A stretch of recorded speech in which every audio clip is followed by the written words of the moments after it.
Hey guys, so today I'm going to be doing my October question and answers video. I always do this on Twitter, so if you're not following me, you should. It's at MeganHeartsM, and maybe you will be featured in my next question and answers video. So the first question comes from Des, and she says, are you going to do an apartment tour? And I am. That should be the next video you guys see up for me, should be my apartment tour. I'm really excited to show you guys. I still kind of need to do a few more finishing touches, but I'm definitely going to be doing that tour very soon so you guys can see it and kind of come on the process of decorating my own place. So definitely watch out for that video. I think you guys are really going to like it, and yeah, I'm really excited to get it up for you guys. The next question comes from Kayla. She says, are you afraid that Molly will go through a heartache like you did? And obviously, having Molly being my younger sister, of course, I would never want her to experience any heartache.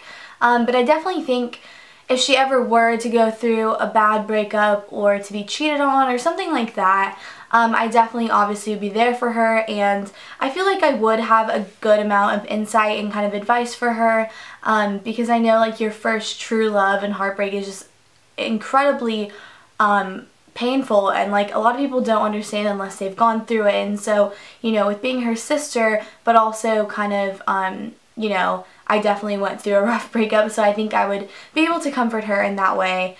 But yeah, of course I hope she never goes through that, but obviously I know she will at some point, just how everyone does in life, and I definitely will be there for her and will try to comfort her in any way that I can. But I know the biggest thing is it just takes time to kind of heal and be able to get over your first big heartbreak.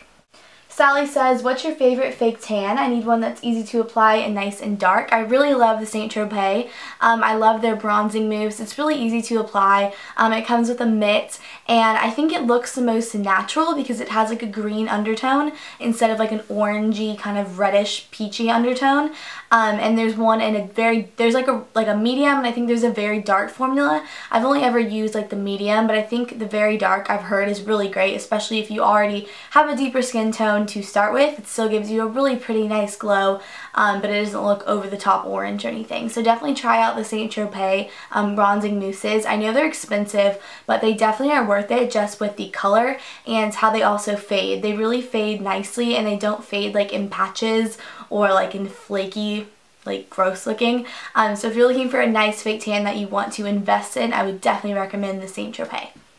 Alicia says, what's your favorite Halloween time movie? I love so many scary movies. I love just all of the actual Halloween movies. They're very scary and gory and bloody. So if you're not into that, you probably won't like those. But other than that, I love Halloween Town. I always like, for some reason, always around Halloween that comes on, and it just brings me back to being like, I don't know, like 10 and watching that with my sisters, and just like, we thought it was like kind of scary back then, and now it's funny because like it's so not scary, but it's still a really cute movie, and it always kind of gets me in like the Halloween mood. But other than that, just like really any scary movie, I'm obsessed with scary movies. They're like my thing. So any excuse to watch a scary movie I will take because I love them. DG asks, do you get recognized often when you go out? And I would say in Austin more so probably. And it's cool. Definitely if you ever see me out, come up and say hi. I've met people at the mall. I've met people like at Target and random stores. I've met girls downtown. I've met people at parties. Just like really random places, I guess, all around Austin.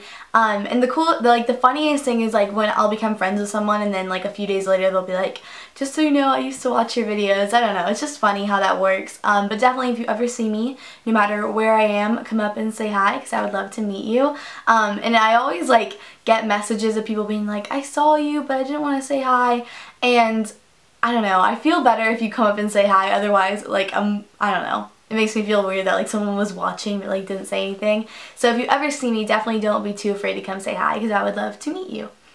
Blake says, what's your favorite place to eat in Austin? I would say Abel's on the Lake because I love the atmosphere there. It's so nice and like calming with all the water and everything, and everyone who works there is really nice. A lot of my friends actually work there. And they serve just like burgers and fries and salads and just like that kind of food. And then other than that would probably be Chewy's, and they serve like really, really good Mexican food. I love like chips and salsa and chips and queso and tacos, so that would definitely be a tie, I guess, between Chewy's and Abel's on the Lake, depending like what type of food I'm in the mood for. Haley says, what motivational advice would you give to someone who is afraid to chase their dreams?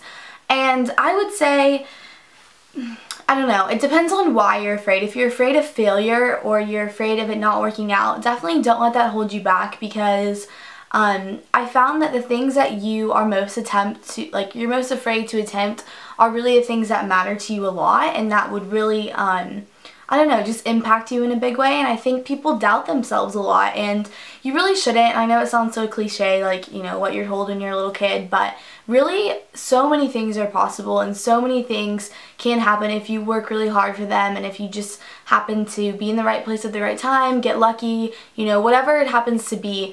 The only way you're going to be successful is if you do try. If you never try, you'll never know, and you can never be successful if you never actually try. So definitely just, you know, no matter what the reason is, I really would encourage you going after your dreams. I know with YouTube, you know, I started it just as like a fun hobby, and I've already been able to do so many things that I've only ever dreamt of doing. And so it's really cool, and I feel like it just worked itself out. You know, I had some rough times in middle school and in high school with feeling like I was different than everyone and feeling like I didn't really fit in. But I just stuck with YouTube, and it's definitely been the most amazing part of my life to date. And I'm so glad that I started and that I didn't stop. So definitely just, you know, keep doing what you're doing, and I think it'll ultimately pay off for you. Mary says, what are your thoughts on underage drinking? And I think this could be an entire video of itself. I think so many different things about this. It's very prevalent in college and in high school. I even know of kids that like drank in middle school. It's just, I mean, it's just something that with today you're going to deal with at one point or another, and I think it's really important to know how to be safe if you are going to be drinking underage. And even if you're going to be drinking, like, no matter what age you are, it's really, really important to know your limits and to know how to drink responsibly, you know, not to drink and drive, all that kind of stuff. So I definitely think that I could do a whole video on underage drinking, or just drinking in general, social drinking, that kind of thing. Some of the dangers, some stories that I've had, stories that I've had from friends, just a ton of experiences that I think I could share with you guys that would be really helpful and probably interesting, but also hopefully just some stuff that would maybe keep you safer or keep you from making a bad mistake. So give this video a thumbs up, or leave it a comment if you would like me to do a video on underage drinking and drinking alcohol and partying and all that kind of stuff. Sasha says, did your mom ever make you keep your nails painted when you were younger? And this is a funny little question, because actually I had something similar to this happen recently. But yes, when I was younger, if my nails were ever chipped, my mom would make me paint them or take off the polish. She just had like a pet peeve about people having like messy nails. And for me, I don't know why, but my nail polish chips like all the time. Like, I guess I'm kind of rough on my nails or something, and maybe I kind of like pick at it when I'm just like bored. So my nails definitely chip all the time. But the other day I was hanging out with my mom, and I had on black nail polish, which I still actually have on, but I personally really like it. I like it for the fall and winter time. I just think it's kind of pretty and dark, and I don't know, I think it's edgy. I like it, whatever. And I used to never actually like be able to wear it. Like, my mom would always say, no, you can't wear that. So anyways, I had it on, and she was like, oh my gosh, like, you have to take that off. And like, we got into this little debate about black nail polish, but I don't know, I personally like it, but my mom has never been a fan of black nail polish at all. Hannah says, have you ever wanted to go to Baylor University in Waco? And I did not consider going to Baylor, but I definitely have a lot of friends that ended up at Baylor, and they are loving it. So if you are considering it, definitely go check it out and tour it. I think you probably will really like it, because my friends that go there, they love it. So, yep. Melanie says, what are you doing for Halloween? So Halloween is on a Thursday, so I'm probably going to go out downtown and dress up on Thursday, and then Friday night there's a Halloween party, and then Saturday night there's also a Halloween party. So I'm going to probably make 3 different Halloween costumes, because I love Halloween, and any excuse to have more costumes, the better. So I'm thinking like 1 cute one, 1 scary one, and then 1 like wild card one. So, I don't know. I'll definitely show you guys what I end up wearing, but yeah, I gotta probably get on that, because I really have no idea what I'm gonna be for those Halloween festivities yet. But let me know in a comment what you guys are gonna be for Halloween, if you already know. If you know by now, you're kind of early, I guess. I'm more of someone who, like, I think of something and then literally the night before Halloween I change my mind and I end up getting a different costume. So I'm kind of putting it off to the very end because I know once I decide on something, I'll change my mind. Alright guys, so those are all the questions I'm going to answer for today. Thank you guys so much for watching. I'll see you guys later.